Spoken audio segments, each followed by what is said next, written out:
Sorry sorry sorry. Wait wait wait, শুধু sorry বললে হয়ে গেল? যে কোনো জায়গায় হ্যান্ডসাম ছেলে দেখলে ধাক্কা মারতে ইচ্ছে করে নাকি? ও হ্যালো, আমি আপনাকে ইচ্ছে করে ধাক্কা মারিনি, ইন কেস হয়ে গেছে। আর আপনি নিজেকে হ্যান্ডসাম মনে করেন?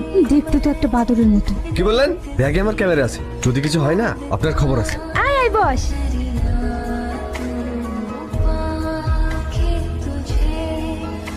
হাই, আমি প্রিয়া। আমার পাশে আছে পূজা, তার পাশে আছে তুহিনা এবং অনিমা। এই প্রিয়া, দেখেছিস এই বাদরগুলো এখানেও আমাদের পিছন পিছন চলে এসেছে। কিভাবে দেখছে দেখ, নিশ্চয়ই আমাদের নিয়ে তামাশা করছে। দাঁড়া, আপনার কি ব্যাপার বলুন তো? আপনি আমাদের পেছন পেছন এখানেও চলে এসেছেন? ম্যাডাম, আমরা তো এদিকেই ঘুরতে এসেছি, আপনি আমাদের রাস্তায় ঢুকে গেছেন। তাহলে বারবার আমার দিকে কেন তাকাচ্ছেন? কারণ তুমি বারবার পিছনে ফিরছো আর আমি ভাবছি তুমি আমায় ফলো করছো। ও তাহলে ঠিক আছে, ঘোরেন।